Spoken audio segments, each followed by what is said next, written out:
Hi, Betsy, are you there?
Hi, Dorothy.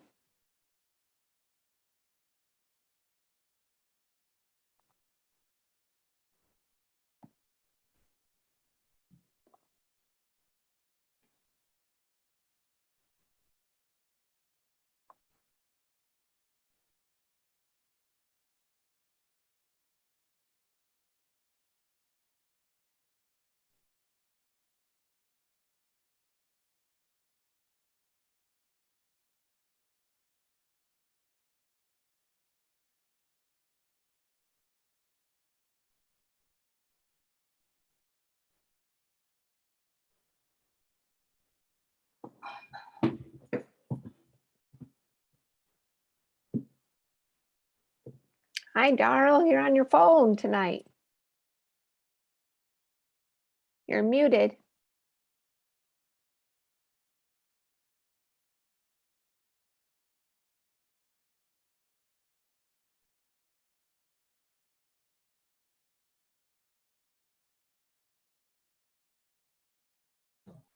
There we go. There we go. Yeah, we're on our way to Bozeman. We're at Fairmont Hot Springs in Montana. So, Oh, and I found a conference room. I thought there was Wi-Fi, but I couldn't get it to work. So, so you're I'm on on. your phone. I'm impressed. Yeah, seems to work. Good. Hi, Candace.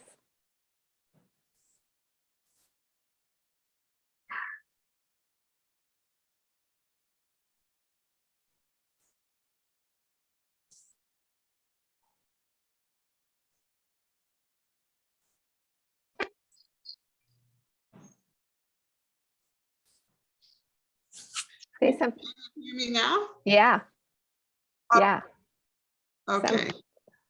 Suddenly the little frame came up around your face. And so I thought, oh, I bet we can hear her now. Something's different. Okay, good. Good.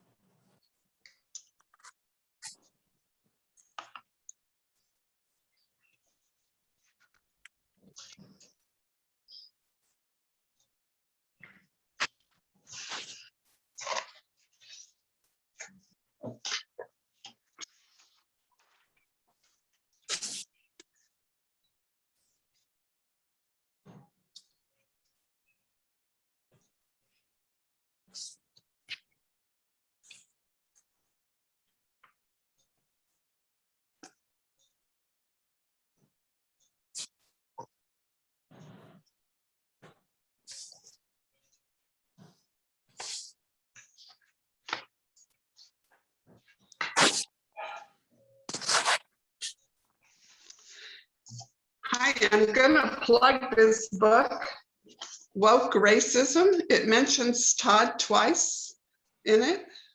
Really? Yeah, How about that? Oh, it's by John McWhorter. yeah, Wow. McWhorter? I wonder if he Wow. knows that.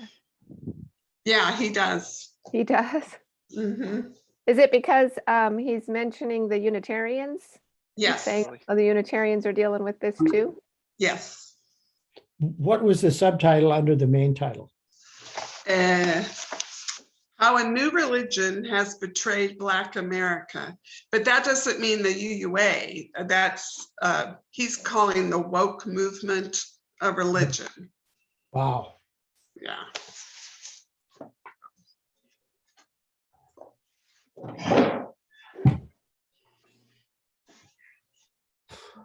Hi, Tom Mosier. Hi.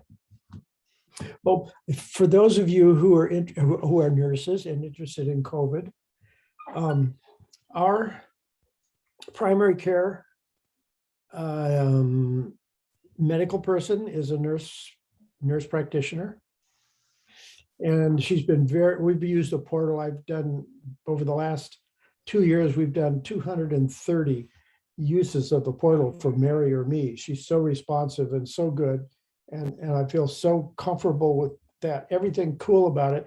But in the last 2 to 3 weeks, she's kind of disappeared off the radar screen and other people are answering her messages. And I finally sent through the portal saying, I'm concerned about, I won't mention her name. I'm concerned about her because she's not answering my things. Other people are doing it. And I feel like I'm getting pretty secondhand treatment from multicare because other people who aren't familiar with our cases and our personalities and our issues. And I got an email back saying, so-and-so has been on vacation for 3 weeks and is resigning effective the end of the month. So I wonder, that fits the, doesn't that fit the kind of the profile of someone who refused to get a COVID vaccination? Oh, Possibly, yeah. Yeah, on vacation from the deadline when they would have to have it done, using up their vacation and then resigning about, when their vacation was out. It just blows my mind. She's given us such good advice and it's been such a solid, supportive thing, and it just boggles my mind. So I'm now looking at Kaiser Permanente and making a big change to us that. I don't know whether we'll do it, but I'm going to be interviewing people and stuff like that. It's like an omen that I should seriously consider this. wow. Yeah. What boggles your mind? I'm sorry, I got here a couple minutes late. Well, it boggles my mind that the nurse practitioner that's been our primary care medical provider for over 4 years has suddenly gone on vacation because she wasn't communicating with me through the portal. And now when I nailed them and said, I need to know what's going on, they said that she had been on vacation for 3 weeks and resigns effective the end of the month. Oh, no. So my suspicion is that fits the profile of someone, a medical care person who refused to get vaccinated. Oh, But boy. let me just say, Yeah, go for it. my husband also stepped down and retired in a very similar circumstances, and his is almost the exact opposite, right? He was vaccinated, but it's not effective, and so he just can't be teaching and around people who are. Well, that's interesting also. And, we had an appointment for ear, nose and throat doc for Mary this morning. And I noticed when I walked in the building across from Deaconess Hospital that the executive offices for Multicare was there. So on the way out, I stopped in and I expressed that, that this person hadn't been responding and I'm quite concerned and blah, blah, blah. And what do you think I ought to do? And I'm talking to one of the executives in the Multicare. And she said, well, I think you ought to let them know do exactly what you said, ask about her, so you're concerned about her and all that sort of thing. And she said, and I think she was referring to all of Multicare. She said, we've only had 9 people refused vaccination and ended up resigning. And that's out of how many hundreds and hundreds of staff. Wow, only 9. If I heard her, if I understood her right, that's what I understood her to say. Wow, And she that's- did look up this particular employee and said, well, she's still on her roll. She still is an employee. Of course, that was, and then 3 hours later, I got this other email. Interesting. Life goes on. Yeah, it's hard to lose a trusted provider of anything.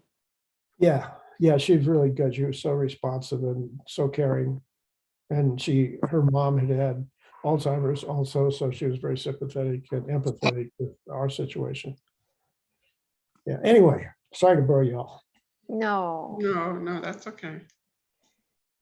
Well, maybe we should start. I think we're missing, Todd is not coming. Todd's back is like way out, guys. So, yeah, it was out yesterday. His hip was sore yesterday at Kurtcara. He did come. But today, apparently, he's almost incapacitated, he said in a text. And he has been to see a doctor. And he said, it's fine if I tell you all that he is going to take some medication, and so starting on some prednisone, some anti-inflammatory, and going to rest tonight. And so he said he just couldn't move, even just laying down and trying to use the computer on his lap. He just couldn't do it. So I said, go rest. Rest is good. I'm not sure about Dick, though. Dick should be here, as I was hoping Karen might be here too. So, shall we? I wonder how the dates coincide with the dates that he said that he was going to be gone on vacation. Well, he did say he was going to miss the last two board workshops. I see. But I thought they were going to be back for tonight. Would you want me to try to reach them while you all, start your meeting? And Yeah, just- do you mind? Do you No. mind, Tom? Just give him a quick jingle. That'd be great. Well, let's go ahead then and call the meeting to order. And I have to get my little agenda. I put it down here. I was trying to get some words to open things up, and I'll share something I found, and I'll tell you where I found it. But first, so we're called to order, and we just have to adopt the agenda, or without any reason not to, we can just move forward. Is there anything that needs to change in the agenda? Maybe, depending on if Karen's here. But we'll just keep moving forward and assume that we'll get to what we can if people show up. How's that sound? Good. Good plan. Good plan. How about any changes to the minutes from the September 29th meeting? Looks good. Looks good. Mhm. Looks good. Okay, so any no opposition to approval of those minutes? Sounds No good. opposition here. Thank you, Dorothy. You're the best. Great. Okay. So Todd is not here, obviously, and so here's what you do when you need some opening words. You just go to Lisa Conger's Facebook page. That's what you do.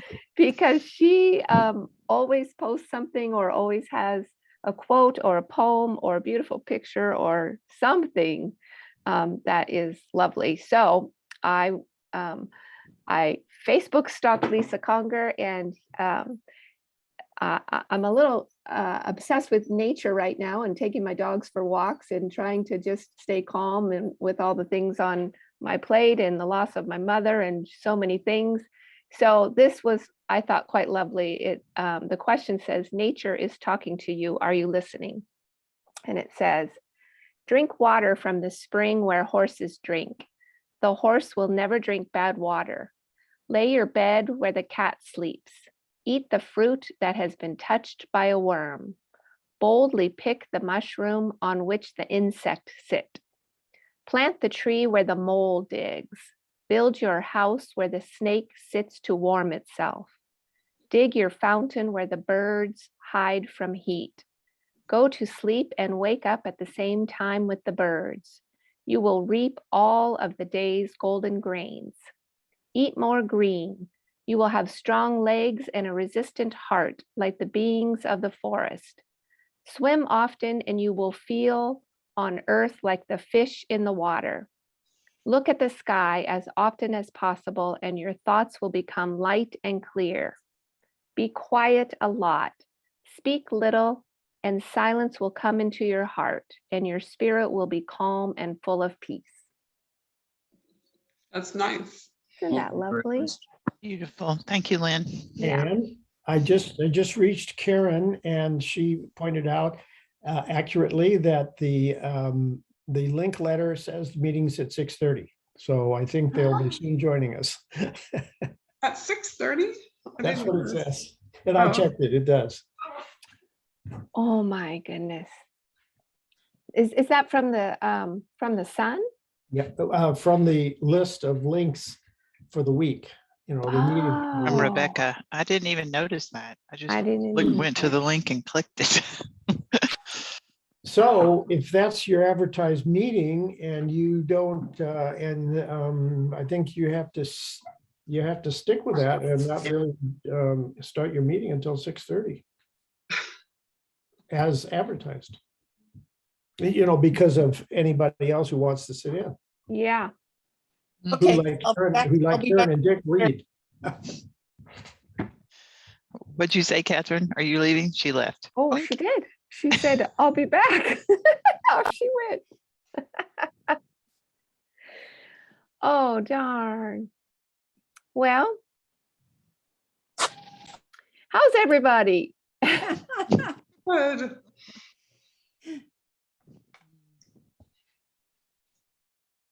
It's We could Wednesday. hear about Craig's vacation.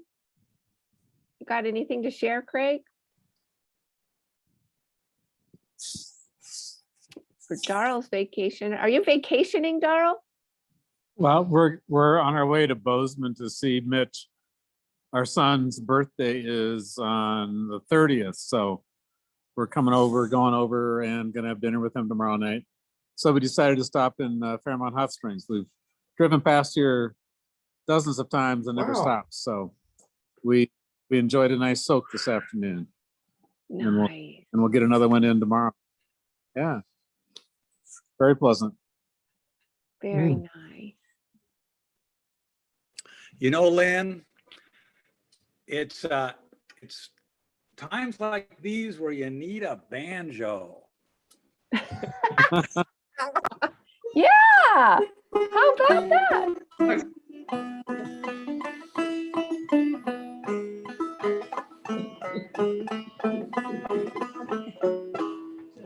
There you go. Ate up some time. Yeah. Bravo. Cool. We need a country western song, something about the pickup truck, the dog and everything in the meeting that was posted that nobody read it but the Steels. Yeah, that'll be a hit.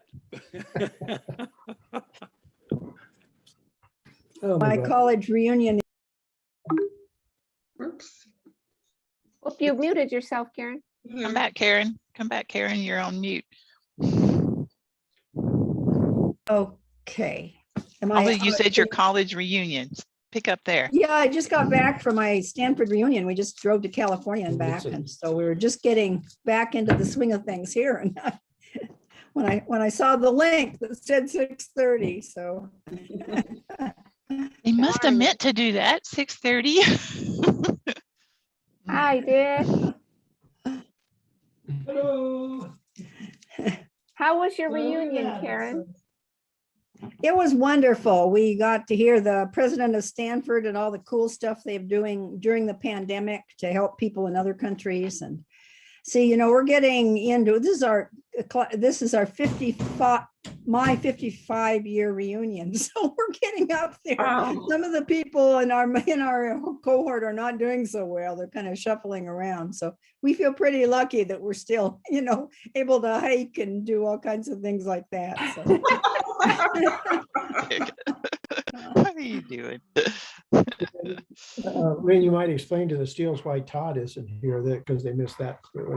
Oh, yeah, Todd is out this evening. His back is out, like really out. And so he's been to see a doctor and he is going to rest this evening and start on a prednisone pack and hopefully feel a little bit better tomorrow or later this week to get that sermon done and be available on Sunday. So he also was traveling, I believe last week they were in, was it Whitefish? Is that where they went, Tom? He spoke over in Montana where Charlotte and Cly live there and at their church. I think it was Whitefish. Yeah. So apparently he slept on a flat bed and he has a new bed that's not flat. And so that was a problem. And then when they were driving back, his hips started bothering him enough that he had to ask Peggy to drive home. And so he was in some significant pain at the dojo last night, Kurt Kara dojo. And but he did attend. So I think today must have gotten a lot worse. And I don't know, you know, I hear sometimes with that back pain, you're driving like that and you're just sitting and kind of jostling. Yeah, it's not good. Yeah. That's too bad. That's horrible. Yeah. We had a great visit with our granddaughter in Walla Walla. She's in her like 8th week or 6th week or whatever it is, a freshman year at Whitman College. And this was the first time we'd had a chance to visit with her. So we took her out to a dinner and had an adult conversation. Oh, yeah, so nice. Good. Oh, fun. It was great. What's she studying, Dick? Does she know? Well, she's taking a course in political science and she likes that. And then English. What else, love? Karen? They have a freshman core program in discourse and rhetoric that goes on the whole year, where they write and speak and learn, you know, various forms of communication. So and she's really, really liking that. Mm-hmm. Wow. She's expressed an interest in psychology also. Mm-hmm. Right. I suppose it's changed a lot over the years, but our daughter started at Whitman. She went for a year and a half. And as maybe I've said before, she finally decided she wasn't made out to be a doctor because she couldn't get through all of the chemistry and the advanced math because she was competing with math majors. But she did say that the core course there in the freshman year was so advantageous that when she got to Washington State University, she ended up tutoring some of the students that didn't have that background that she got in both speaking and writing. Mm-hmm. And then later on, when she was here at the nursing school in Spokane, she tutored some of the community college students in the nursing program because they just didn't have the skills to express themselves. So if it's anything like that, she considers it a lifetime advantage to having spent 1 year at Whitman. Yeah. Mm-hmm. Wow. Yeah. Cool. And it's such a beautiful campus. And we had just glorious weather. It couldn't have been nicer, sunny, and a fall day that was warmish but not too hot, and the sun coming through the leaves, you know, kind of backlit and dappled light on the ground. Coming Wow. back from California, we just missed the bomb cyclone by about 8 hours. You know, we had driven down by Mount Shasta, but we came up to my brother's 40th wedding anniversary was on Sunday. So we came up to spend a night with them. And if we'd gone the other way through Mount Shasta, we might have been in really big trouble because they were just, just slammed with rain and flooding in the Sacramento area. And then at the higher elevations, tons of snow. So we were lucky. So you were off I-5, you were what, further inland or? We were on I-5 coming back, but through Ashland and in Portland. Okay. Rather than coming down, we went through Bend, 97 and hooked up to I-5 at Weed. Yep. And, drove down. Mhm. So, Yeah, we got about 90 minutes of a torrential downpour as we were pulling into Portland. So we just got, sort of like kissed by the edge of the bomb cyclone. yeah. Which killed 2 people in Seattle, a tree fell in a car.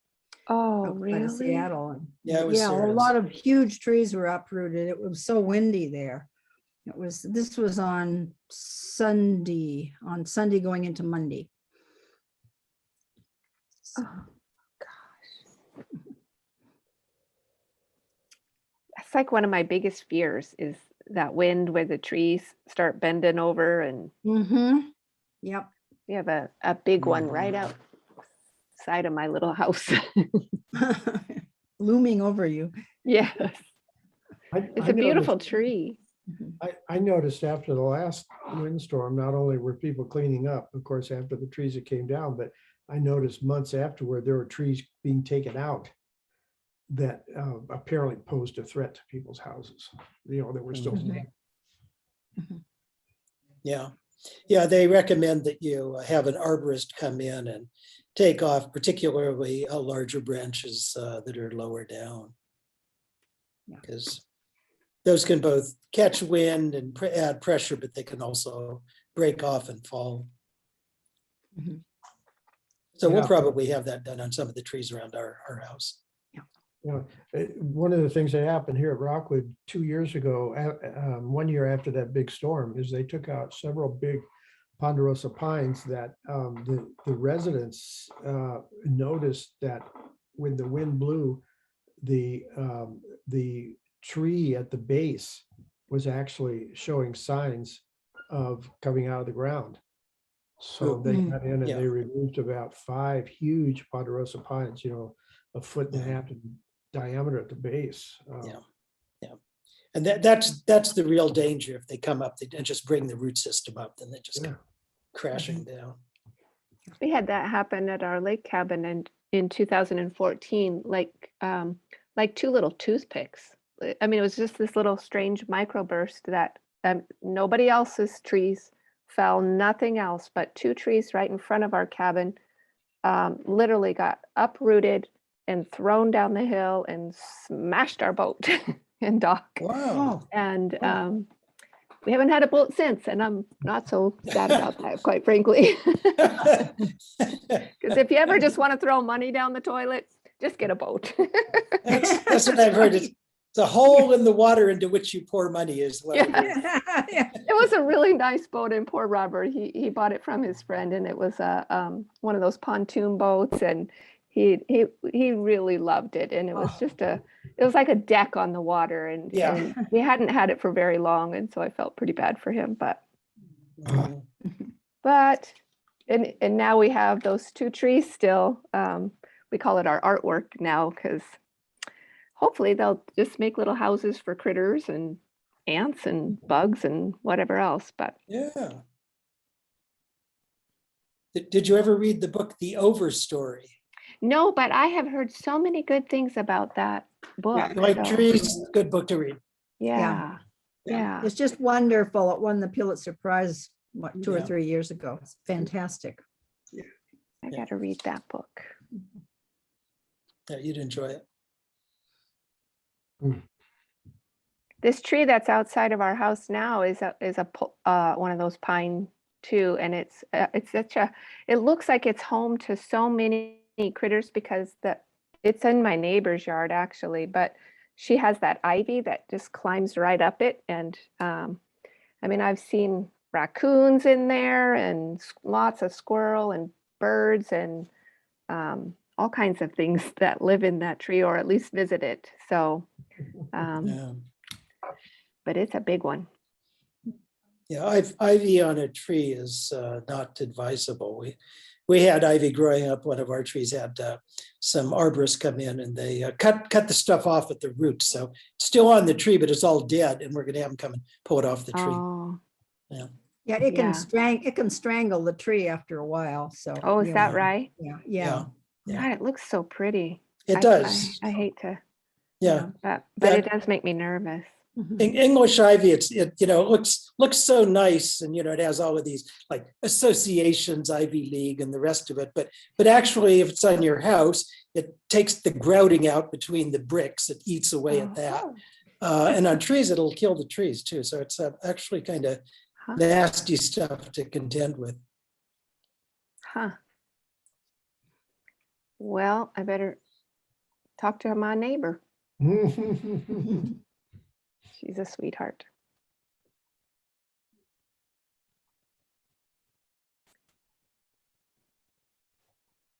Couple more minutes and hopefully Catherine will come back. Boy, she scooted off, didn't she?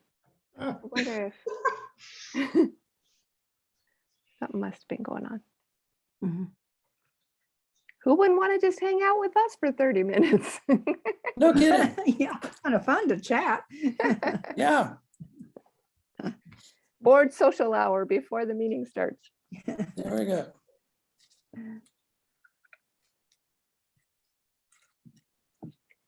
So Betsy, are you still down in Alabama, or have you Nope, returned? I'm back in the Northwest. Back here. Welcome back. Welcome back. Thank you. And I'll be how are going things- back down there in November, in a couple of weeks. Yeah. Are things stabilized with your father? Yeah, they're stabilized. We're kind of taking turns, my sisters and I, with, and we have lots of hired help too. I think I probably told you that. So, but he is making progress, at getting back Good. to at least sort of getting back to normal life. We're a long ways from that. And it's easier to see, I've observed, when I'm far away, like here, and my sister gives me a report. When you're there, it's really, Mhm. it's harder to see. It's harder to support. You get away and you're like, oh, good Yeah. job, y'all. Good job, team. Caregiving team, Yeah. getting him to sit on the edge of the Yeah. bed and eat his meals and this kind of thing. So they're getting there. Thank you for asking. Yeah. I'm glad to hear anyway. Yeah. It's nice you've been able to help, see, and the rest of your family too. Thank you, Darrell. Yeah, it is. We're really lucky to have so many people that can pitch in, really. Yeah. How Good. many siblings do you have? Well, there's 10 of us all together. Really? Wow. Wow. I Yep. did not know that you came from such a big family, Betsy. Mhm. Wow. There's 4 of us, and then 6 adopteds. And then 6 of those are brothers, and I have 3 sisters. Wow. Oh. Thank goodness for sisters. That's all I can say. They're the heavy lifters when it comes to the caregiving team. Absolutely. Yeah. So did your family adopt 6 brothers? Is that what I'm to understand? I have 1 biological brother and 5 adopted brothers. 5 adopted. Hmm. Got it. Okay. Wow. I've never really totted it up like that, Dick. Let me think about that for a minute. An Were they- adopted sister. Yeah, that's right. That's right. Mhm. I think Were I'd have it they- down by now. Were the brothers all from one family? Oh, no. Mm-mm. There's actually 3 pairs of siblings that were initially foster children. And then my parents adopted, and they were staying with us for a long time, and then eventually got adopted. My parents Wow. had many, many hundreds of foster children come through the house Really? as I was Hmm. growing up. Wow. Wow, Betsy. That was an adventure. You got to write a book. I want to read your life Mhm. story. Well, Iris and John's life story would be interesting. My parents, I think. Both of them suffered kind of, what do they call them now? Adverse childhood events when they were pretty young. Hmm. My dad was hit by a car when he was 6, and his left arm became, I mean, they kind of fused his shoulder, so it's still there, but it's essentially useless. And my mom lost her dad when she was 7. Mm. So Oh, boy. yeah, so they, which, probably isn't all that unusual a story for people born in the late 30s, which is when they were born. Mhm. But some things to overcome. And this, Yeah. it's not like they, described it as adverse childhood events. It's just life, Mhm. Mhm. life. Wow. You're officially on time. Okay, it is Okay. 6:32. Now we're missing Catherine. I'll text her real quick. Okay, thanks, Betsy. Mhm. So let's recall the meeting to order, Dorothy. 6:31, I guess we'll say. And so we have approved the minutes from the previous meeting. Did you have anything that you wanted to add to No, that? I read them and everything looked fine. Okay.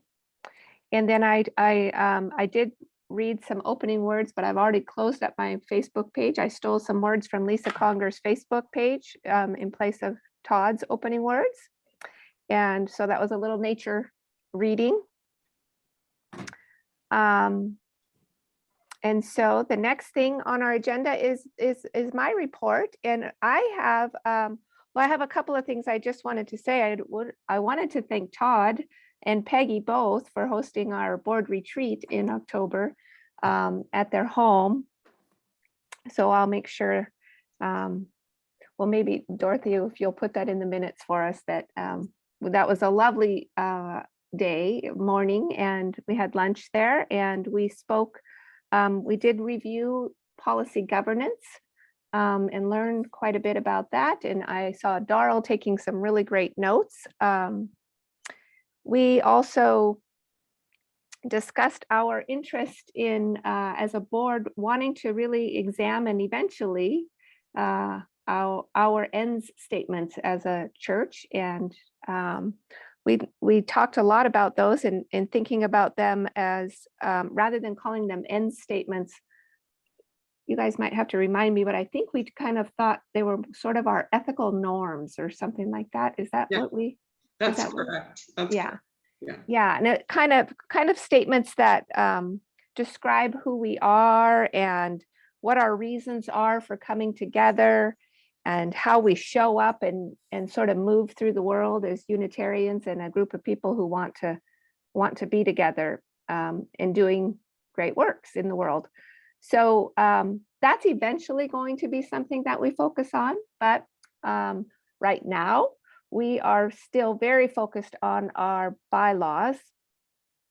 And so that's the second thank you I want to give, not only to all of you on the board and myself, darn it, all of us, for getting together every Monday still to continue to work on the bylaws, but a specific and deep gratitude for the work that Tom Mosier has been doing in making that work so much more streamlined for us.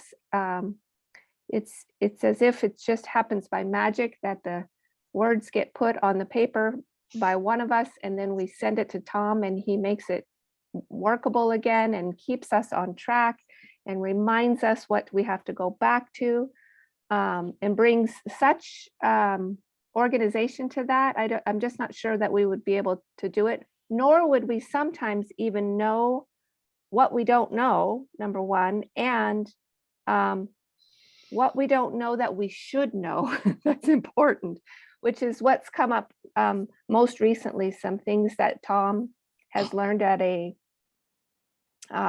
workshop that he went to on Robert's Rules of Order and parliamentarian, is that correct, Tom? And Well, it was specifically aimed at amending bylaws and amending. and the proper way to approach it, including the notice, which is supposed to be very descriptive of what you hope to accomplish and what you are going to bring forward. Yes, which is on our agenda this evening that we, if we have some time to discuss that a little bit. We're not exactly completely ready yet. We're not done yet. We still have a few more things to tidy up and to complete, including our ministerial agreement. So that's about where we are. But I really definitely wanted to acknowledge Tom's work and contributions to that as we keep moving forward. And we will get there. We will get there, guys. So I think that's it for the president's report. Yes, thank you, Tom. Okay, moving on from there, we'll skip our minister's report. We'll hope that he is well enough to come to church on Sunday for us, and we'll keep everybody posted on that as far as what we know.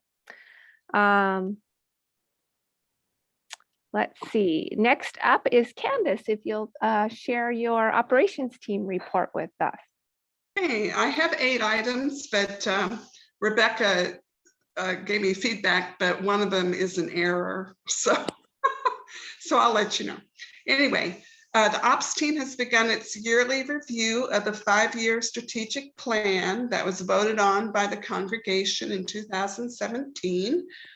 The team sends the board a friendly reminder that a review / update of the strategic plan will need to take place in 2022, which is next year, because that'll be 5 years after it was implemented. And then number 2, Rebecca says she doesn't remember this, but I have it in my notes. So anyway, it was just a suggestion to the board and perhaps with the endowment team to host a special event with the congregation about issues and concerns related to the UUA. So number 3, it was decided that several church volunteers would install bollards and gates at the entrances to the church parking lot in order to prevent the space from being misused by people in the community. Quotes from several companies were obtained and considered too expensive, leading to the decision to do the work ourselves, which will likely save us over $2,000. Quarterly pledge statements were sent out 2 weeks ago to members of the congregation. The Board of Trustees priorities for the church for next fiscal year will need to be submitted to the ops team by December 14th. The community auction has brought in over $4,600 since bidding was opened 10 days ago.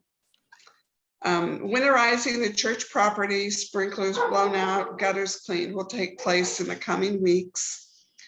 And then finally, from the service on October 17th, there were a record number of logins to the streaming services. 53 for the first service and 99 for the second, which is way larger than it's ever been. And then there's been a record number of views on YouTube in the following week, which was 47. So. Wow, great. Yeah, Tom. Just one clarification there, and because I have some background information, the parking lot closure or semi-closure, can you elaborate on what is that contemplated? Because there is a potential conflict that I will talk about if it is indeed a conflict. Yeah, I wish Todd were here because he knows a whole lot more about it than I do. Well, they've installed bollards, and then they're going to get I think the gates are on order, which will be locked when the building's not being used. And then of course, unlocked when people need to come in to use the building. When you speak of gates, are you talking about a gate on the that would effectively cut off the traffic from Mukagawa through our site? In other words, the gate closest to the mailbox. Is that entrance going to be gated? You know, I thought it was the farther one. that was going to be gated. Okay, the reason I mention it is because when Bill Powell and I were investigating and working with the administrator at Mukagawa about travel through our lot, which now is, helped by having the speed humps in there. He pointed out to us that they believe they have a complete right 24/7 to use the passage in front of our church, because that was a military road, a part of the military base. And that when our property was separated off and sold, that right for passage still belongs to them. So I raised the flag about their, and I think I am hearing you saying that gate isn't intended to be, or that access isn't intended to be closed off, but. Yeah, not at this time. Apparently, it's just become worse and worse, and people I've heard come in and, use the parking lot for drug deals or, anyway, there's been some vandalism, just And trash spew, anyway. Yeah, So I'm it's getting aware. worse, so I couldn't say in the future that might not be considered. Well, if it is considered, you need to get into it in detail, maybe with legal counsel with Mukagawa, because apparently from what he made a good case for, we can't block, because that was what the original thought was. It was a block off the road at the edge of our parking lot up there. In fact, for a while there was a log across it. Those of you might remember that. And there was also a barricade across it. And they said that couldn't be done. And then they made a case why they have passage through there. Okay. So it's something just to be alert for, that needs to be dealt with one way or another. Okay, I'll take that back to the ops team. And I see Gina's here, so she's probably heard that as well. Hi, Jean. Yeah. Good. Good. Yeah, that easement should be shown and run with the deed.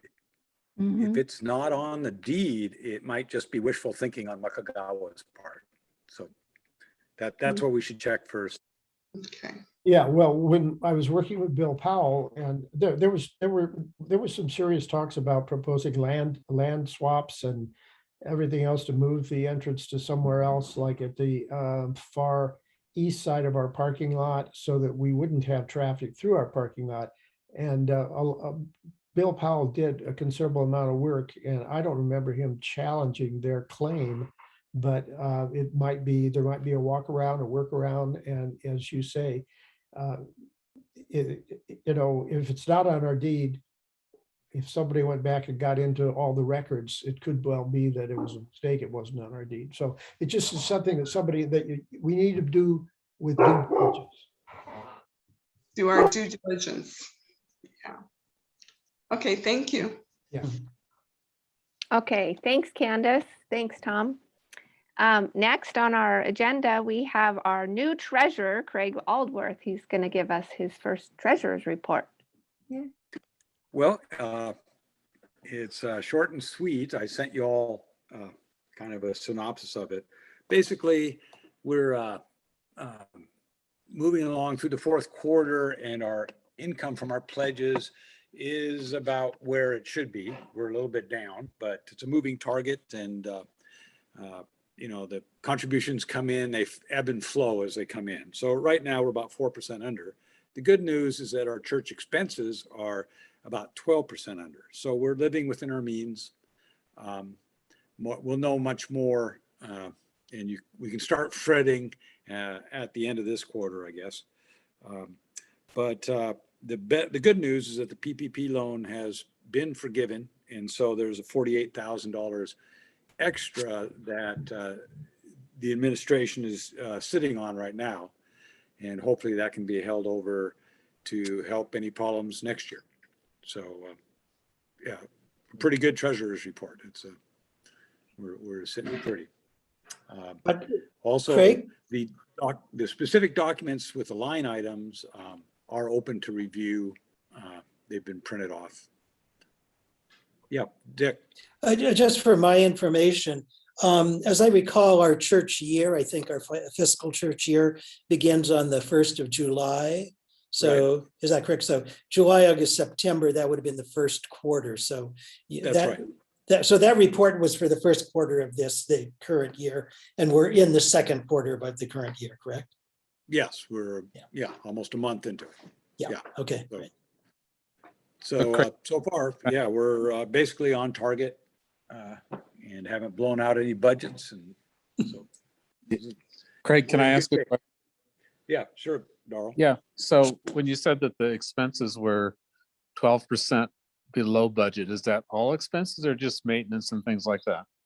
Well, that's the sum of all the different expenses. And so actually, I've written down what the percentage is for all of them. They range from the worship team is 17% under for right now.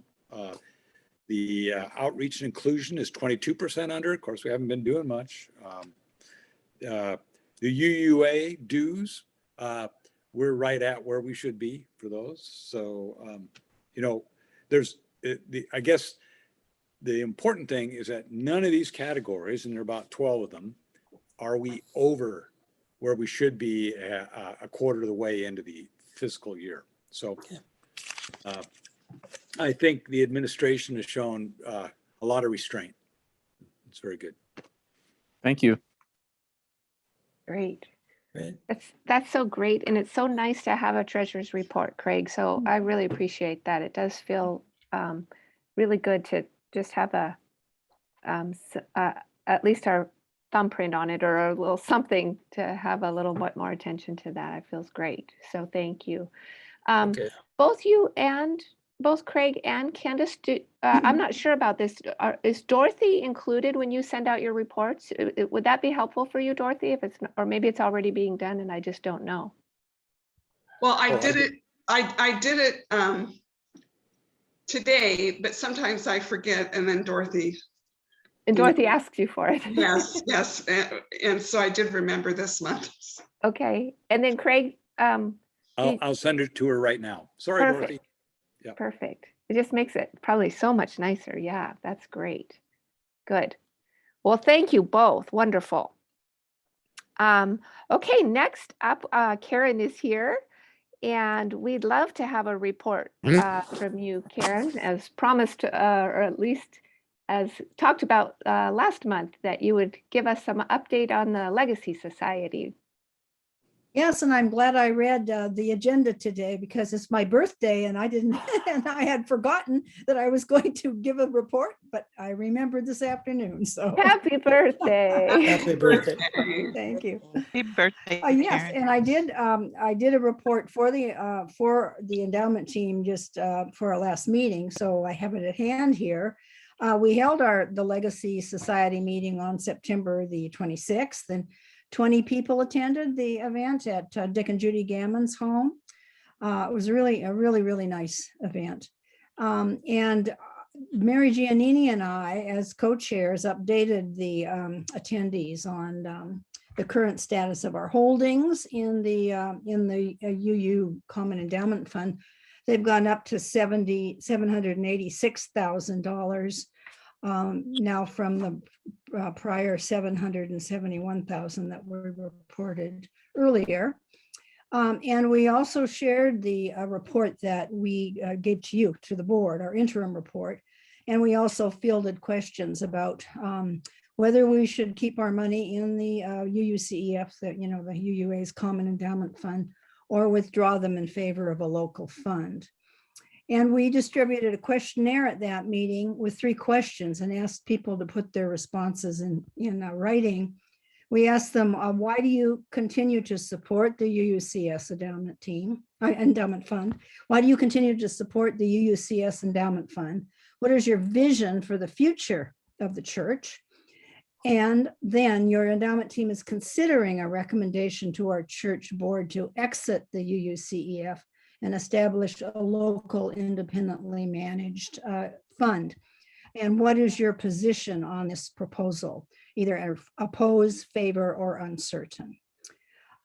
So I'll just read you a few responses. And if you want, I can provide you also an index with all of the responses, so that would be helpful. You can tell me. But here are a few answers to question 1 on why people contribute. to maintain the existence of a liberal religious church in the Spokane area. It's a comfort for us to know that we can further the causes of UUCES even beyond our presence, the community that has so enhanced our lives. To support humanism in Spokane, financial security for the church, build up an endowment in perpetuity that produces annual supplements to the UUCS budget. And then on question 2, on the vision for our church's future, some examples are a strong liberal church able to conduct its community involvement autonomously, growth to allow support of local social justice endeavors, sustainability, to be a vital institution within Spokane, and a very long life. Continue on our current track, break with the UUA if it continues its current course, doubling or tripling our endowment to give us more muscle and achieve lasting social justice goals and transformation. So after the meeting, I took all these things home and compiled the results. And so of the 20 people attending the Legacy Society, 19 voted to leave the Unitarian Common Endowment Fund, and 1 person was uncertain. We also sent out the poll to Legacy Society members who didn't attend the event, and they were given 1 week to respond. And 4 replied by email, and 3 voted to stay with the UUCEF, and 1 was uncertain about whether we should stay or go. So overall, the result was 19 members said leave the UUCEF, 3 said stay with the UUA fund, and 2 were uncertain. So it was kind of interesting because the people who actually attended and were able to listen to the conversation about our current concerns about the fund were much more inclined to say we should leave it than those who didn't attend and just, got our follow-up email. So if you like, I will send you this report. If you would like, I can send you all the responses if that would be helpful. It wouldn't take too long to compile, but whatever you would like. And I could send a copy. Yeah, so whatever you think. Well, this is a great summary. I'm not sure that I need a full report unless we need to put that in our books somewhere or something, but I'm assuming that it's going to be with yours, right? Yeah, As the well, endowment. yeah, I'm doing Yeah. an index for our team. Yeah, so I think that's probably just fine. This is very helpful for us, though, I think, as it's interesting to me. My question, I guess, so the people who voted to stay didn't have there wasn't a place for comments as to why they wanted to stay or Well, nobody at the meeting wrote any comments to that effect, but the people the 3 people who wanted to leave said, they didn't think that we could manage the fund as well on our own. And, they just thought it was a bad idea because the UUCEF fund is already set up and has been doing pretty well for us. I see. Yeah. What we're going to do next is we're still doing due diligence on this, of course. And we are going to, we've already met with Schwab, the discount brokers here in Spokane that have experience in running endowments for churches and other nonprofits. And we would still have to interview a couple of managers if we decided to go that direction. We're also going to meet with Innovia, which is a foundation that will handle, it's a 501c3 that will handle endowments for other people. And we're going to meet with them later in November and see, how they might be set up to handle an endowment. Great. Tom. Yeah, the only thing I suggest that, and you could direct this, Lynn, or maybe the board would want to vote on it, that this is an important enough issue that historically this report or some version of it should be attached to the minutes, not. Oh. The protocol would not be to include it in the minutes, but to make reference to an attached summary or something like that, because it's a pretty important issue. Yeah. Oh, just the summary, but not the whole thing. Yeah, that would be wonderful to have the summary, I think. for Yeah, I'll sure. send it to you, Lynn. I apologize for not sending it sooner, but since I was gone, I've just been catching Oh. up, but I'll send it to you and you can do with it what you want. Okay, perfect. Okay. Perfect. Thank you so much, Karen. Yeah, Any you're other welcome. questions from other board members or anybody for Karen? I have a question or a comment. Jean Larson here. Hi, team. Okay. It seems to me that this is an issue that the whole congregation should be polled on. Since the endowment belongs to the whole congregation, and that any decisions, or perhaps it will go before a congregational meeting for a vote. Is that what happens? It didn't happen when we went with the UUC, when we switched from running the fund ourselves. Tom would know more about this than I do because I wasn't there at the time. But when we switched from running it ourselves to putting our funds with the UUCEF, there was no congregational vote. It was the board had to approve it. It was a recommendation of the endowment team to the board, and the board approved it. Well, it'd be interesting to look into that. I feel that something involving this much money should certainly seek the information, the opinion of the whole congregation.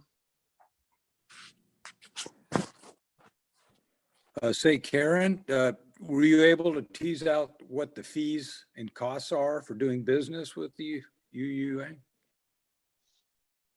Yeah, we do have, in my prior report, I went into that somewhat. And they're fairly high because we pay for the entire, collectively, all the members of the endowment pay for the entire salary of the UUA treasurer and his staff. We also pay for 22 investment managers, most of them located in Boston. And I'm trying to get clarification from the UUA. There's a whole other category of expenses called other. And I have asked them about 2 weeks ago, I wrote to them to explain to me what other is, and I have not heard back from them yet. But altogether, our expenses are, it depends on how you look at them, but it's about 6% of the fund. And right now, we are recommending withdrawals each year based on the last, the quarterly, the 13 quarters going back, of about 4.5% to our church budget. So 4.5%, we're taking out approximately 6% are our annual fees. Yeah, in the real world, 2% is high. That's extortion. Yes, I understand that. 6% is just, we're being raked over the coals by the UUA. Well, that's what that's Right. what several members of the endowment team have really raised their eyebrows about that. Yeah. And we've written about it, in the report to the board, which we gave you like 2 Right. months Yeah. ago. So, this is really just a pure economic solution. So the congregation has the choice to give a lot of money to the UUA or to invest wisely so that our investment can be used by the church. It's very The other black and white. interesting thing is that half the UU altogether, the fund is worth probably about 260 million now. It was 258 million the last time I looked. So that's writ large. And the UUA itself controls half the fund. The other half is, the UUA actually controls the entire fund, but through an LLC, which it's spun off, as Mary Jeannie Nini has explained to you, to avoid their own liability. But half the fund is owned by the UUA member churches, the other half by the UUA. And so, but the UUA churches, and I'm still trying to get a read on this. I've written in this long list of questions to Boston about why churches have no input into how the social justice component of the fund is used, because they have just voted, the UUA board has voted, and rather to spend $1 million of the fund each year on social justice issues, to raise that to $5 million. But there's been no input from any of the member churches on who gets that funding, who will get that funding. And so that's a concern to our endowment team. And so far, not a peep. I mean, as I say, it hasn't been a long time since I wrote with these questions, but I have not heard anything from the treasurer's office in Boston as of yet. So Karen, this is Darrell. I have a question about the 6%. So 6% of say 700,000 would be $42,000 a year. Are we really paying them that much? Yes. We are. Okay. Mhm. Well, then I agree with Craig that Mhm. we should do something else. One thing we could do, and I am not a financial expert, so I'm not, but I'm saying one things we're looking into is index funds, if we left the fund and went to another fund. Index funds, don't have management fees. So we could structure an account that was largely index funds, which would provide us very low costs and, Right. And possibly higher returns. It would be kind of interesting to look back and to see how that decision was made. Maybe Tom knows that. Tom knows. Well, if the decision was clearly made on recommendation of the endowment team, who got to the point that we, $250,000, $300,000, it was essentially Dan Eckert and me who was managing the money, and we just felt this is we don't want that responsibility. So the team went to the board. There's nothing in the bylaws that addresses anything going to the congregation on this. So the board, didn't have to go to the congregation, didn't go to the congregation. It said, let's find a manager, and we investigated the local fund, the same one you're talking about, Karen, although it's changed its name since then, and the Common Endowment Fund, and decided because the Common Endowment Fund had a clear element, and not 100%, but of sustainable funds. And the local fund did not have that capability. So that was a driving force. Now, but just go back to this question that Jean has raised. I'll give you my best shot at it. There's nothing in the bylaws that requires us to go to the congregation.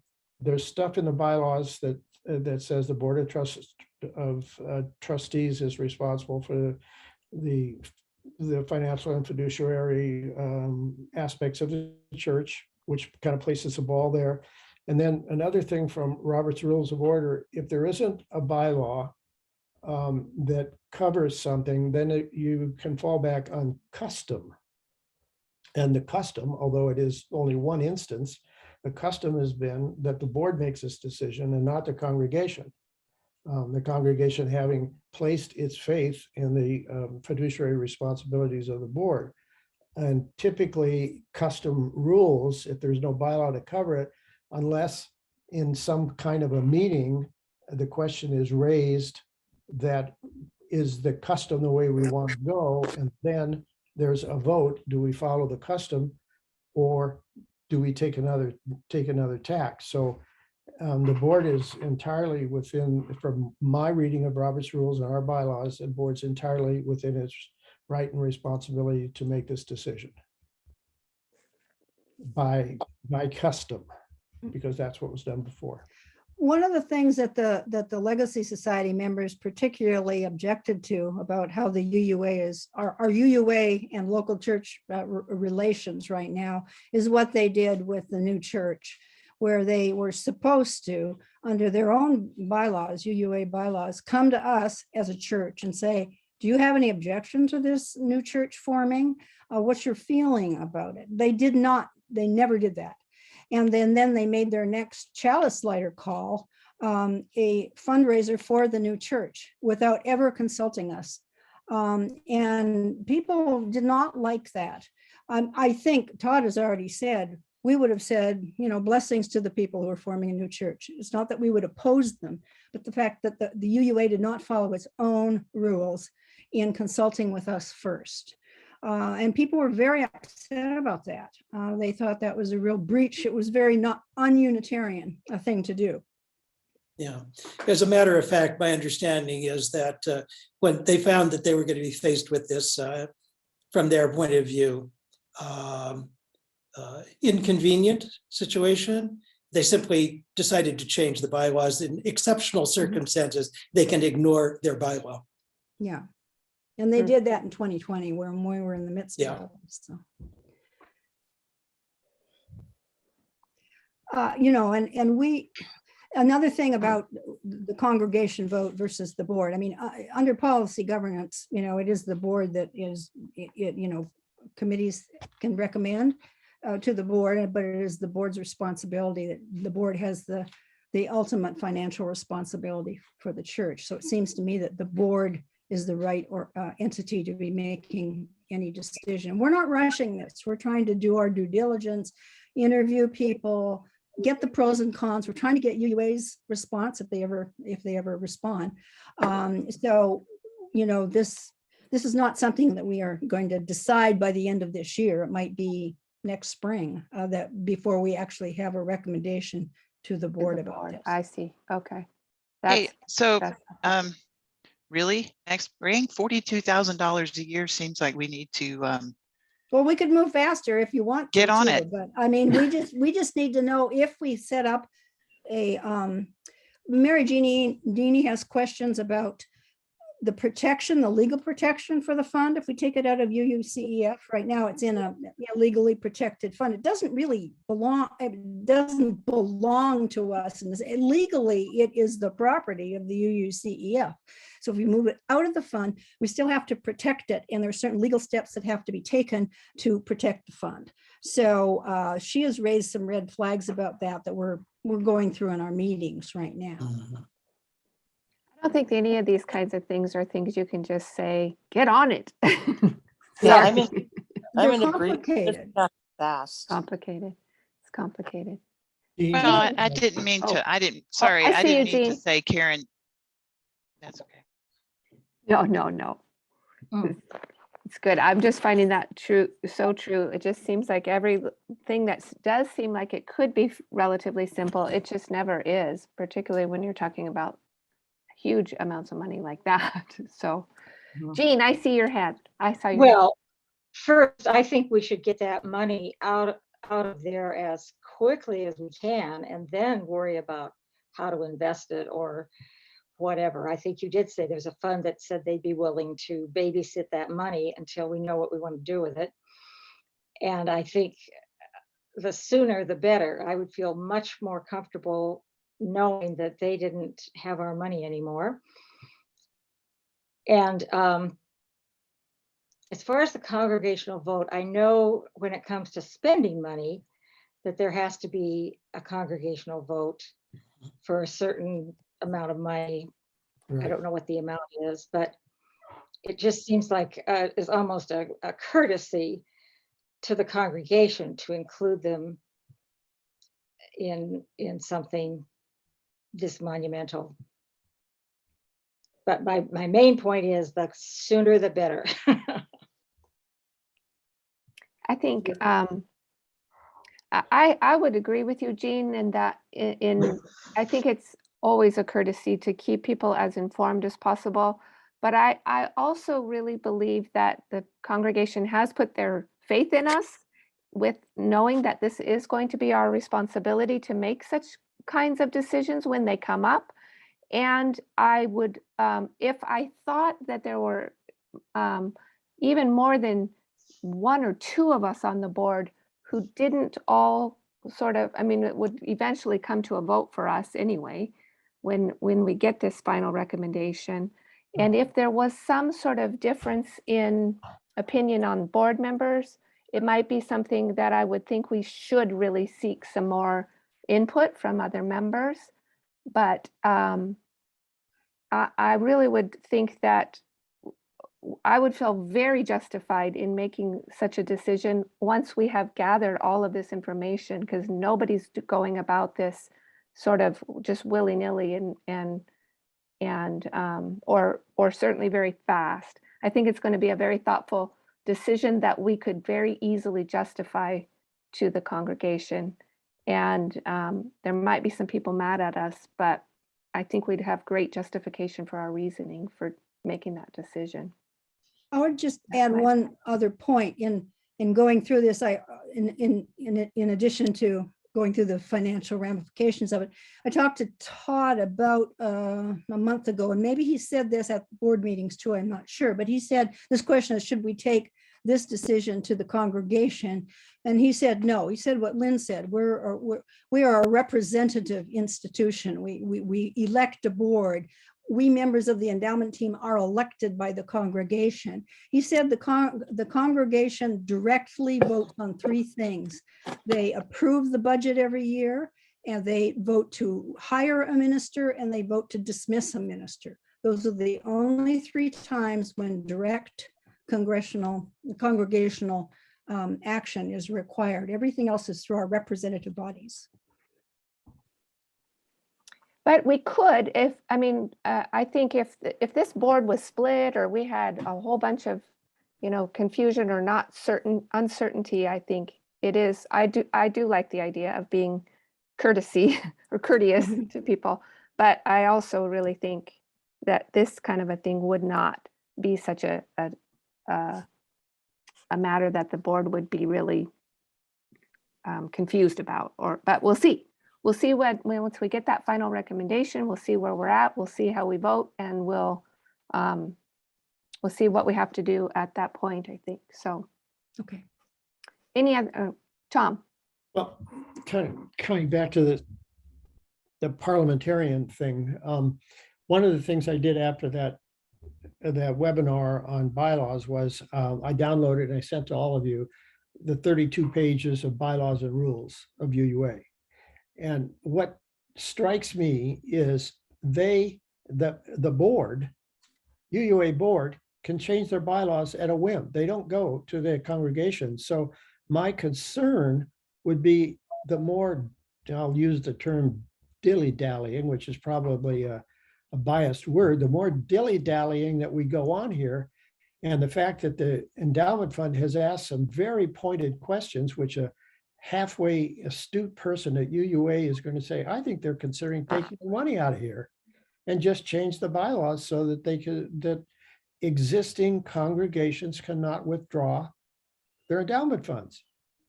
So that said, what you're looking at, I think, from a parliamentary situation is two decisions. One is to take the money out, and two is to where to invest it.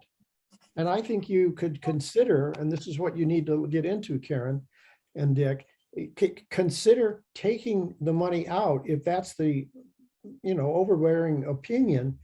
And if you put it into a money market fund at Schwab as a temporary holding area in the name of the Unitarian Universalist Church of Spokane Incorporated, I can't see why that would be anything that would be unfiduciary about that, as you then investigate who to have as a manager.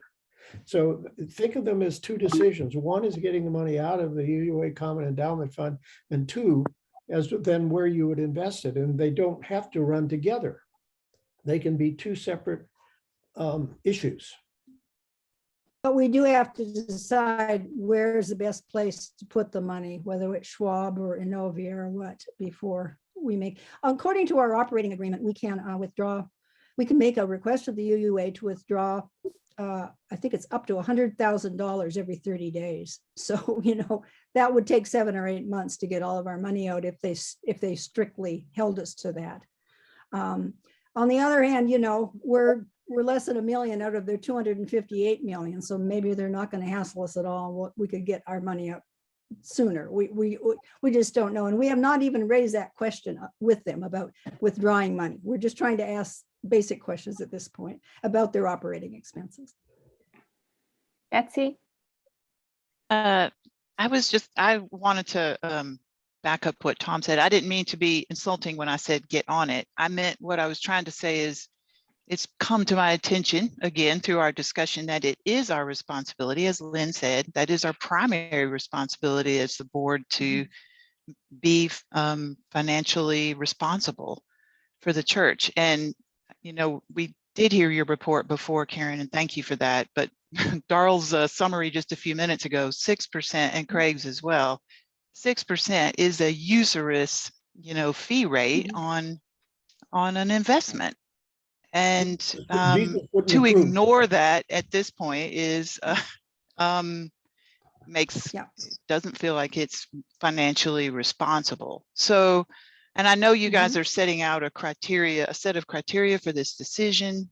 Can you legally do it? Do you have a place to deposit it when you get it out? All the things that you were describing, but I like Tom's idea of, if you can, break down the action, get it out, and then figure, if you can, to keep the process moving forward, because it's an unacceptable fee schedule, irregardless of anything else, of them hurting our feelings by not, consulting with us on the startup of another church, or not letting us vote on how they spend their social justice money. I mean, you don't get to vote on how they spend money in other funds either. You vote with your money. And that's kind of what we need to do here. Yeah. I guess. That's We it. can have a recommendation to you by your December board meeting. I think this Thursday, we still have to meet with Innovia, but if, if you'd like something by the end of the year, we can get it to you by then. Great. Yeah, You're awesome. Thank you. Good. yeah, one additional point is I do think that it would be prudent to check with Mary Giannini. She described some of the complications if we are not properly set up at this end to receive it. There are mechanisms that could be put in place, but they need to be basically legally initiated. And so I think we should check on those. Great. I'd like to add to what Tom said. I think it might be best not to ask any more questions of the UUA about this. My guess is we probably don't know, but we suspect the expenses are things that we would not really agree with. So maybe it would be best not to ask them any more questions, because I think our decision is pretty much made up, right? It's up to the board. I mean, our recommendation from our team is likely to be unanimous, I think. Right. But, it's up Right. to the board what you do with it. But I don't think the UUA would tell us anything that would make us change our mind. The endowment team. No, I just thought seems maybe it's my reporting years or something, but I like the Yeah. idea of having the intended target have a chance to respond, Yeah. and explain some things that are opaque to us. But you're right, we don't have, I've sent them a list of questions. So far, they haven't answered them. That may be the end of it. And Yeah. that's, if they don't answer, that's very telling. Yeah. Okay. Thank you. Give them a, yeah. Thank you, Karen. Yeah. Thank you very much, Karen. Okay. Any other last minute things for Karen there? I think the next thing on our agenda is the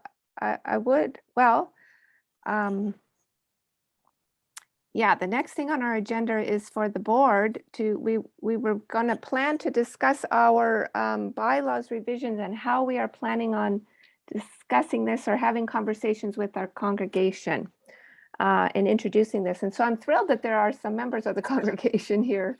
So we might even get some feedback on what might work best for them. We have talked about a couple of different things. And so we can just, I can give a brief summary of the things I remember, and certainly anybody can come up with their other thoughts and ideas. We don't know for certain, and we're not completely done yet, but we talked about having, calling some meetings, congregational meetings, where we would give certain parts or meetings where we are going to discuss articles 1 through 3, let's say, and giving the congregation an opportunity to ask questions or share their thoughts or concerns, or an opportunity to hear our explanations for making some of those changes. We would have a document that is completely, the entire document will be rolled out all at once. And then we'll have these meetings that just say we're going to just discuss these few articles.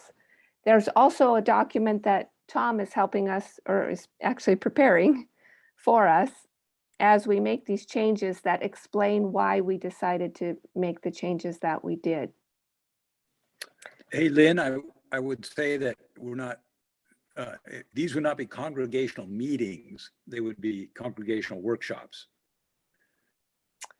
Okay, that's a much better word, right? Because a congregational meeting would be something that we give the, well, we still would be giving notice and doing some similar things as far as, you know, all the information that we would want to, yeah, Tom, help me Yeah. out. Okay, a congregational meeting, you have to meet very, very strict notice requirements. You have to have a very, very strict kind of protocol and operation of the meeting. You need to have a quorum and all of that sort of thing. If you're having a conversation, a congregational conversation, you give notice, reasonably adequate, but you don't have to meet any specific thing, although you might model it after what the notice is for a congregational meeting, but you don't have a quorum. You don't need a quorum. You don't count a quorum. Right. And you don't make any decisions. You're explaining and gathering information. Yes, yes. And we would take notes, we would decide, we would have to, probably not, we're not going to make any decisions at these conversational meetings or workshops, just to take down some information, and then the board would go back into another workshop to decide or to figure out if we want to change something that somebody recommends or not. And then eventually we will have all of those articles discussed over the course of however many workshops we decide to have or need to have. And then eventually we would have that finished product, at which time the board is talking about and hoping for an eventual up or down vote for the whole package. Am I correct on that? Yes. Yeah, After everybody's had their say and we decide whether or not we're going to make some different recommendations. Yes, okay. So what does everybody think?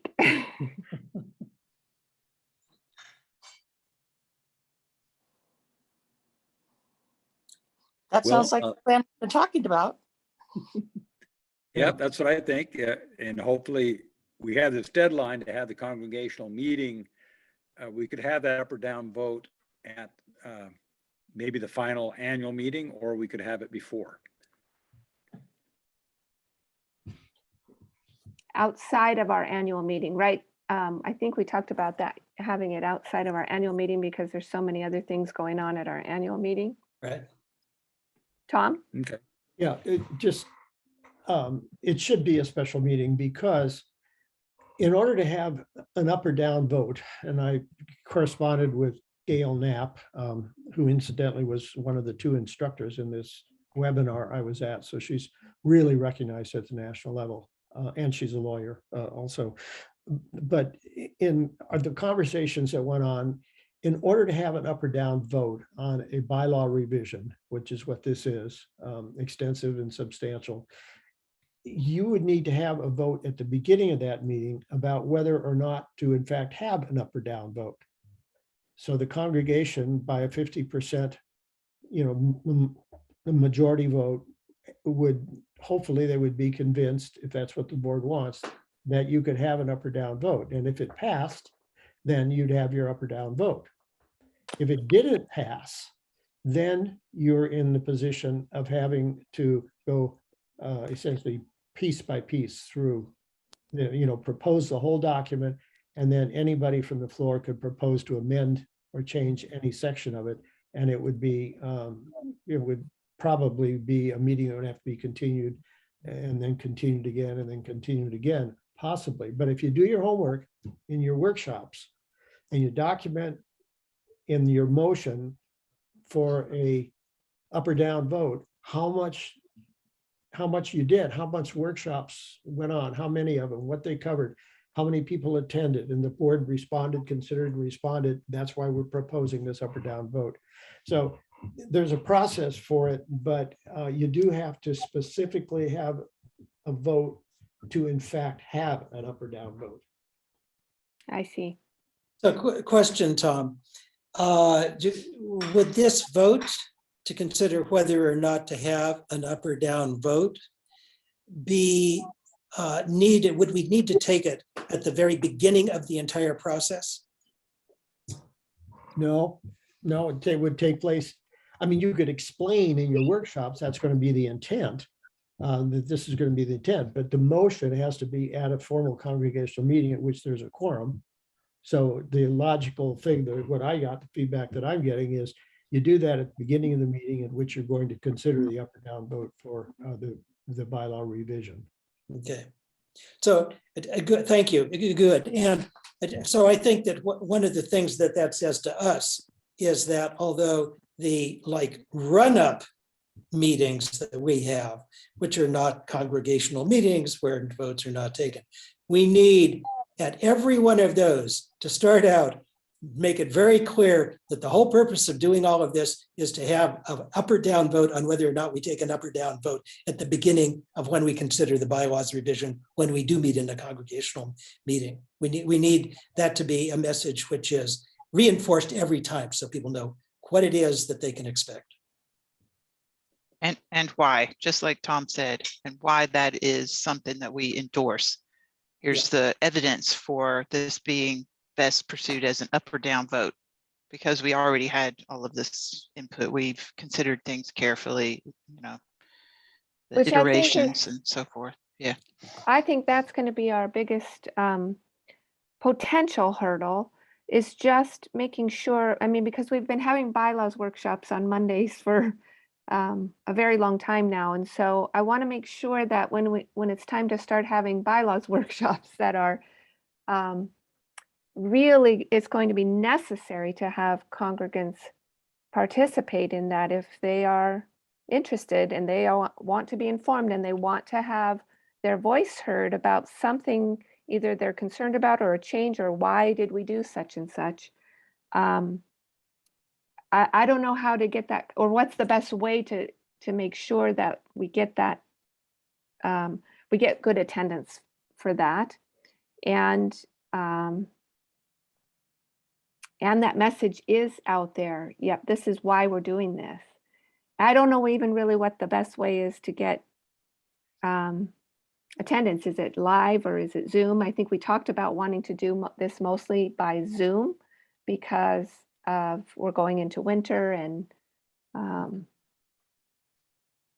so I think probably the Zoom idea is likely the best idea. But the workshop word makes me just a little bit nervous because there's not many people attending our workshops so much anymore. So we're going to have to message that very clearly, that here's where we're at now. We're done with our initial work, and we are ready to have conversations about this with you. So here's what we want you to review right now, and come to this meeting or this workshop and give us your thoughts on articles, blah, blah, blah, blah, through blah, blah, blah. Mm-hmm. Tom?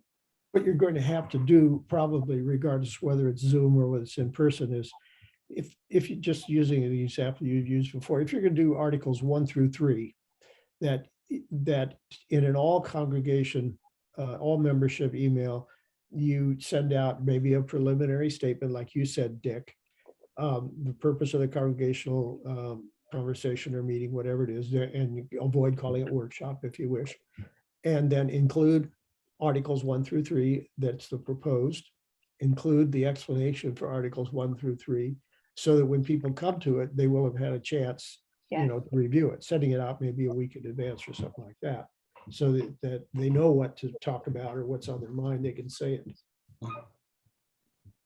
The other thing, Lynn, is that actually what we're not looking for total consensus on the new bylaws. We're just looking for approval. And I believe that approval, the bar is 51% of of the voting public. So Uh, there no, may be some people. two-thirds. It for, Oh, for 2/3. Okay. revision. Well, that's Yeah. a high, that's a higher bar, but it's not 100%. And No. so if we do our job well, we should be able to bring most people with us, that we will be improving our bylaws, I think. I think so And too. and if we fail, we're no worse off than we are right now. I mean, No, just a lot of work. Just sad. Mhm. Yeah. Dick, did you have something? So I have an idea and I'm not even sure it's a good idea, but I'll throw it out because maybe somebody will have a good idea that's sparked by what I say. But I was thinking, take a kind of an innovative approach to it. Imagine the following. Imagine, so we have like 2 services on Sunday. We have one at 9:15, we have one at 11. If we were to have one that ran from 9 to 10 and then designated 10 to 11 as being special, in between time workshop, and then the 11 o'clock service.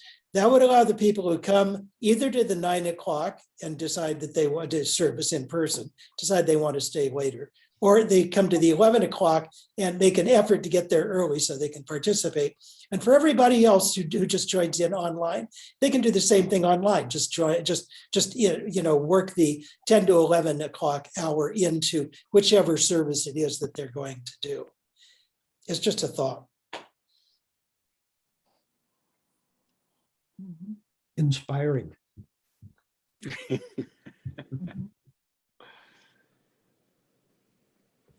Catherine, were you going to say something? Your little frame lit up.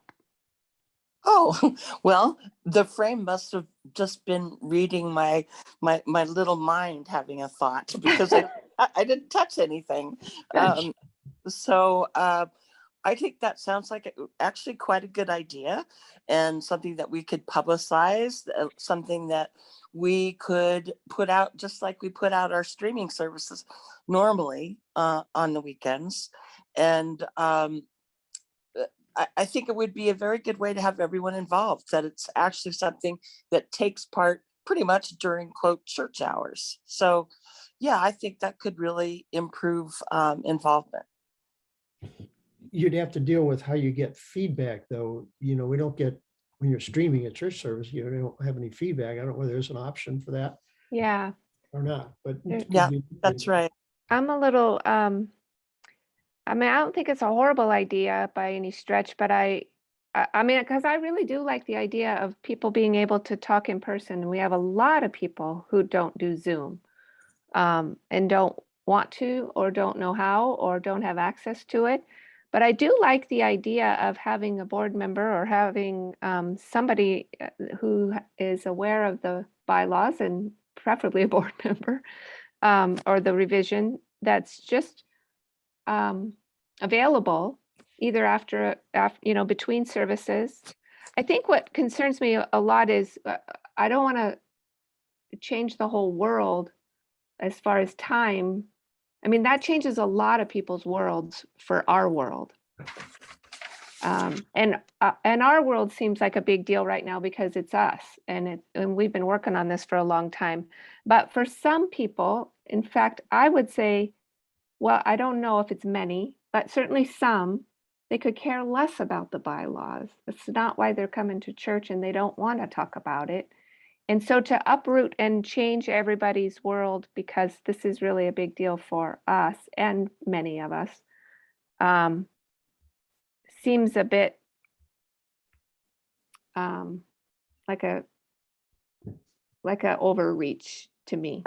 I can see that. I do agree that there are a lot of people that just really would not be interested in having their service cut short in order to make time for something that they didn't value, instead of just being invited to something and encouraged from the pulpit to attend if they're interested.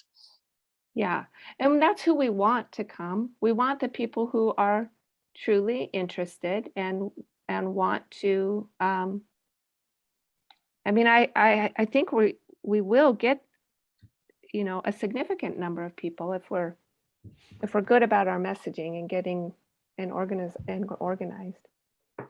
There's something, and now here at Rockwood, we have a residents associate meeting. We held it actually yesterday.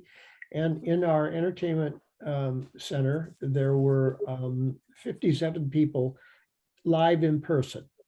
And then there was on the screen, there was a Zoom, and there were 16 or 17 people on the Zoom meeting.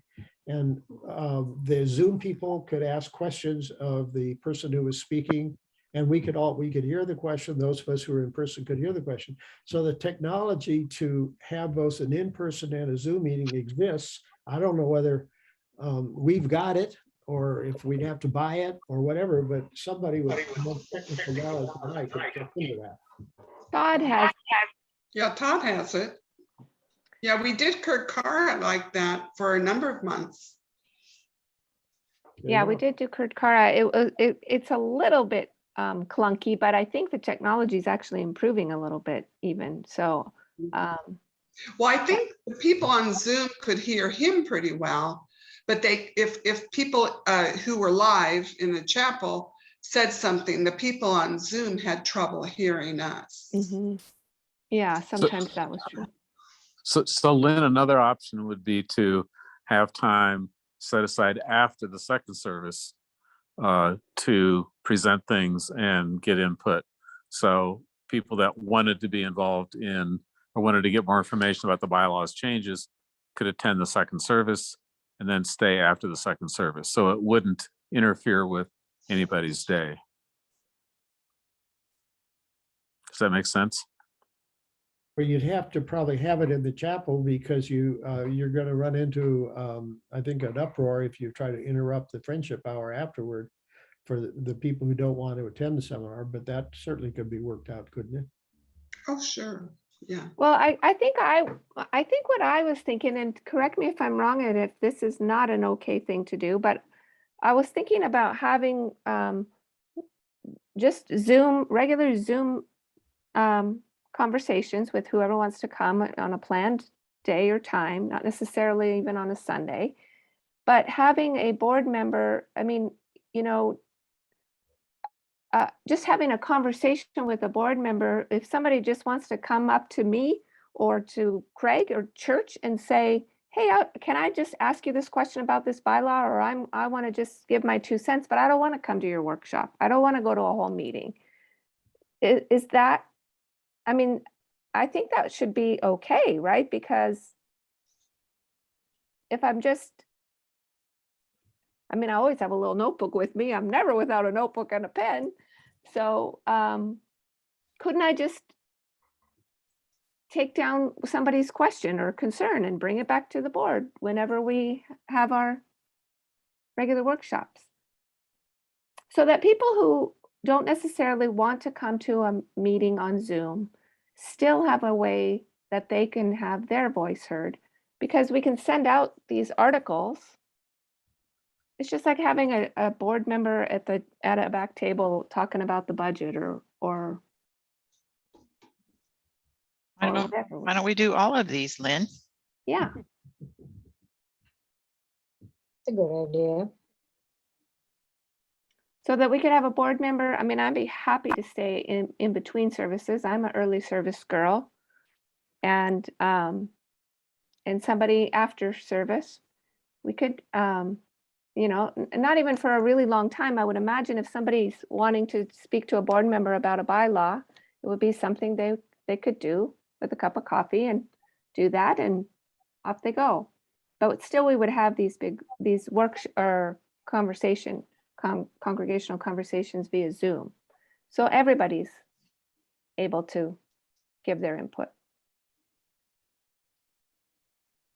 The more you're able to do along the lines of multitasking, like you've described, and then being able to document that in the motion to have the pre-motion to have an up or down vote, the more likely people are going to agree to have an up or down vote, because you'll be able to show how much input you had, whether it was face-to-face, as you say, Lynn, or whether it was in a Zoom meeting or a written mechanism. You know, they're going to have Articles 1 through 3. If they have a problem with Section 2 of Article 3, They can send an email back to somebody. So you could do 3 different things, and I think you'd be covering all the bases, or very nearly so. Yeah, I second that, what Tom said. I think that a really important thing would be to record and document sort of the number of discussions, how many people participated, over what period of time, and so on, so that we could bring this to the attention of everybody. If we're making an honest good faith effort at the outset to make them aware as we're going along, and then remind them at the very end, look, this is what's been going on. It dispels this question, are they trying to pull a fast one? Is there something going on behind the scenes? There's just more of a sense of, we've gone the extra mile to try to make it an inclusive process. Great. I see Jean's hand. I'm just kind of thinking this through, and I'm thinking if even one person does not want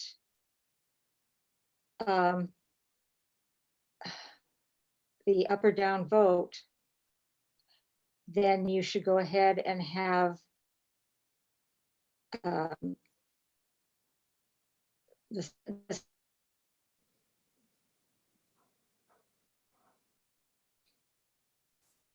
Jean, you cut out for Yeah, me. you're breaking up, Jean. The second part of that, where you consider each item. Oh dear. Okay, can you hear me now? Yes. Okay. It seems to me if there's even one person who does not want an up or down vote, then you should go ahead and go to the second phase where you do consider the different items. There's far too much discussion that would be necessary to go through each thing piece by piece. That's what we've been spending like a year and a half of 2-hour meetings every week discussing. There's just too much information to address it in that kind of a detailed way. Well, my Well, in that objection case, to I say in that case, Jean, you would just go to the issue that this person was concerned with. Because I can see after all the deliberation, there still might be some issue that one person would like the whole congregation to weigh in on. Jean, it would be lovely if we could govern by consensus, but if you say one person would have that power, then Joe Manchin. that is like to give an analogy, that's like the ultimate filibuster. That would give any single person the power to stop everything. It'd be a wonderful amendment for the United States Senate. I mean, it's just if we just play by the rules, if 2/3 of the people agree to go along with it, then that should be the bar. We shouldn't raise the bar to allow any individual the power to stop it. The only way you could do that, Gene, would be if at the beginning of the meeting, say it's a congregational meeting and you made a motion that if one person objects to any element of this, we will not have an up and down vote. That would then require a 50% majority to pass your motion. A single person, just like Craig says, a single person can't dictate that 450 people or 350 people, whatever it is. There's ways to approach it, and you could approach it that way, but if the motion was voted down, that's it. Then you go to the next motion, which would be to have an up or down vote, which would be a 50% majority to pass that. I don't know, there's ways to handle it. I have a point of information question for Tom. So we're talking about 2 votes. One of them is at the very beginning, and that's whether or not to have an up or down vote. And then the second one is the vote at the end of the time. Now, the vote at the end of the time, if we're going to change the bylaws, that requires a 2/3 majority. That's a super majority. But Right. that first vote, does that pass with just 50 or does that require 2/3 also?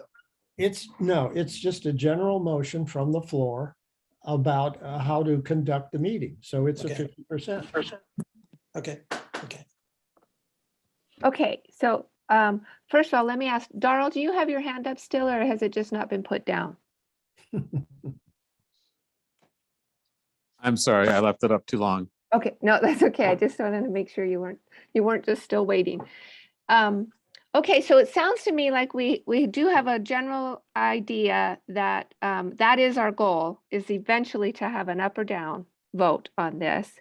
And we're going to convince people that that is the best way to do this by being as open and available and transparent in as many ways as possible, that they have their opportunity to have their voice heard by us. And we will re-deliberate or rediscuss, I guess, the concerns that people bring to us, and eventually we will have a final product at our later congregational meeting where we do have to have a quorum and bring everybody together. So we're going to do that by Zoom congregational conversations. We're going to have, hopefully, board members who are willing to stay after whatever service they're in, if you're available. And we can just keep really good documentation about when we are able to do that. And I can create a schedule and we can sign up, and there might be times when we can't, but we can keep a documentation of when we are available. And then there was a third way we were going to do it. Was it by email? By hearing people's questions? We should have something written. I was thinking, Lynn, either in the Sun or, another method of sharing this the bylaw updates, sharing that out. And so email may be a good thing to do, email or the Sun, or both. You should give notice of these little congregation conversations in the weekly, in the order of service in the Sun, as to how to do this. And then you also need to have that kind of documentation going, and so that you keep track of these things. And email is one way. If you're going to use an all membership email to disperse the articles 1 through 3, 4 through 6, or whatever it happens to be, and those are the topics of the week or every other week, however you decide to do it, then that same email can invite people to respond to, and then give a responding site. So you can do the email very easily in the letter that you send this stuff out with. Okay, so a response by email, a response in a conversation via Zoom, or a response in person at after church services. Okay, we have a plan. Now we just got to get done, guys. All right. Anything else anybody wants to add to that? Jean has her hand up. Oh, yes, I'm sorry, Jean. Just a little bit ago, Tom talked about custom, and it seems to me this up and down vote is something that we've never done before. And so why that's being introduced now, I'm not quite sure about. Oh, I think I can answer that question. I think we've never done a revision like this before. It's so huge. It's such a huge, it's not just a bylaws amendment. So there really isn't custom for it. There's no precedent for it. I don't know that we've ever done such a huge overhaul like this.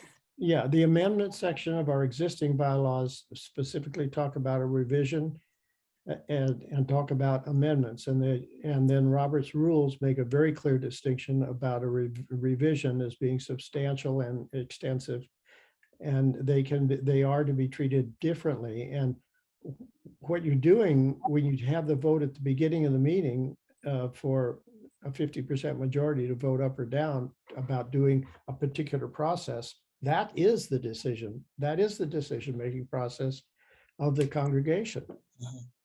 So if it's, if what it amounts to is it's a special rule and that can be voted on, and it, you know, it just stands by itself. And it is a revision and not an amendment, not small amendments. And the last time something of this scale was done was probably when the church was incorporated, however long ago that was. And everything else has been piecemeal amendments since then. Okay. Betsy? Also, yeah, since we're talking about kind of the content of the changes and what we're saying, Jean, is it's very, I think everybody's trying to say it's very extensive. And one of the things that would be helpful in communicating this to the congregation, that if I were on the other side of it, I would appreciate, is some kind of interpretation or summary of each of these groupings of articles, if that's how we go about it, you know, that we're sharing in some periodically. Like, say, if we take articles 1 through 3, I'm just using that as an example. There, if you saw them, Jean, and you have, because you've been in our workshops, you know, there's so many changes that we've kept up with, of some of them small and grammatical, but just to, and they're hard to read because it is a contractual, legally kind of document. So if we could paraphrase it for folks and say, our intent was this, and here's what we did, or here's why, you know, a lot of the stuff that Tom says to us as we're going through the workshop and that we've all worked out, it would take some effort for us to do that, because we'd have to remember, but it would probably be really valuable for the congregation to understand what we did.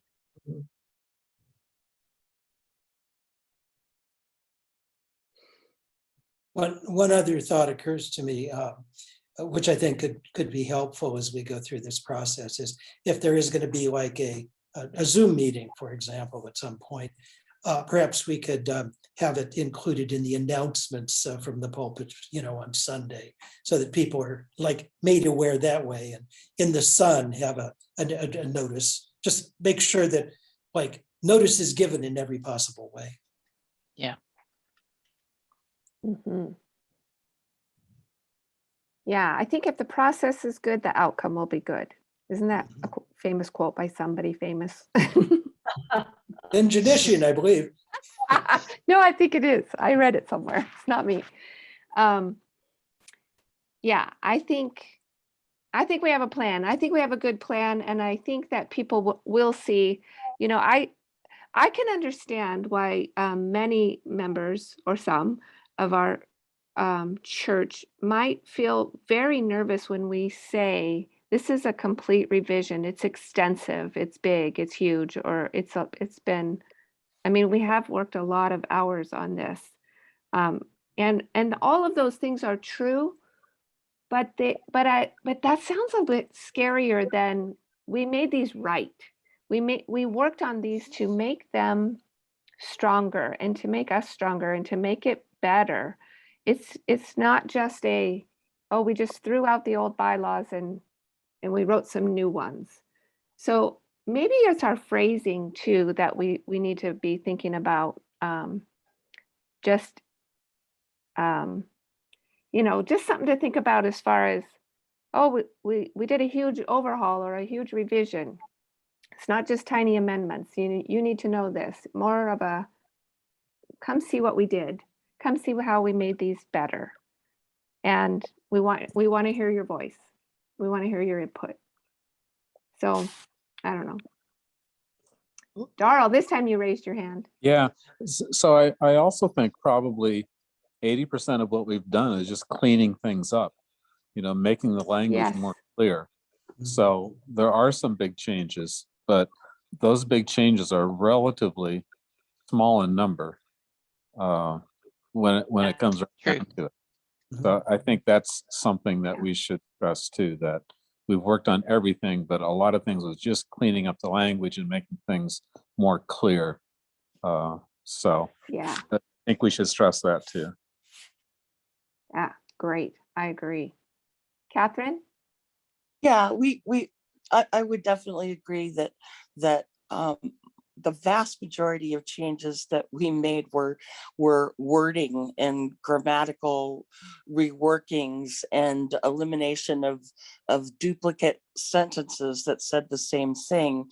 But overall, what we really accomplished was to make what we really believed was the intent of and was the way that our church actually did operate more clear, so that everybody had an understanding that the bylaws weren't just some outdated piece of something to ignore because they didn't pertain to real life, but now they're actually reflecting what it is that we do and what we believe in. And I don't think we really changed the intent of much, except to make things more clear and transparent. Yeah. Beautifully said. Thanks, Catherine. Craig? You're muted. I think we have just tried to clarify and trying to reconcile conflicts that we found mostly. There are a few big issues, but those are very few in number, and I think we would prominently signpost those to the congregation. So, yeah. Yeah, I agree. Tom? Little points I made to you in my email of October 22nd at 1:19 p.m. because I sent several, was that our current bylaws say that it takes 5 trustees, quote, in the event these bylaws are subject to substantial revision as judged by at least 5 trustees, it shall not be necessary to prepare a deletion addition format as long as the proposed restated version is presented to the congregation verbally or in writing with adequate explanation of the proposed changes. So it wouldn't be inappropriate if in this meeting, if you wanted to take a vote to declare this a substantial revision, then you're on your way toward the objective you apparently all, or most of you, want. Well, I will make that motion right now then I'll second it. to declare this at a substantial revision. Tom, where is that written? I'm sorry. Well, it's in a bylaw and it's in Article 12, Section 2 of the existing bylaws. And it was in a memo in which I discussed this whole concept of amendment versus revision. So somebody was really smart when they wrote that, right? Yeah, Really thinking far in advance, far in the future. I'm floored because I know. There's a very minute, well, it's not minute, it's called Robert's Rules of Order address it. And actually, we wouldn't even have had to have had this in our bylaws because since we fall back on Robert's rules, it's pretty much there. Because Robert's Rules says in one of its sections, quote, changes of the bylaws that are so extensive and general that they are scattered throughout the bylaws should be effected through the substitution of an entire new set of bylaws called a revision. It's So, like founding fathers, Craig. yeah, that's right. I think we're a little early to vote on it, but as soon as we get our initial package that we want to present to the congregation in the workshops or the conversations, I think that is the time when we would take this vote and move forward, because then we would have a product that we can show people, yes, it's a big revision. But that's my 2 cents. Yeah, actually, I agree with that and withdraw my second. Oh, wow. Well, then I better withdraw my motion. Okay. Yeah. All right. I have renamed it bylaw, a draft bylaw revision.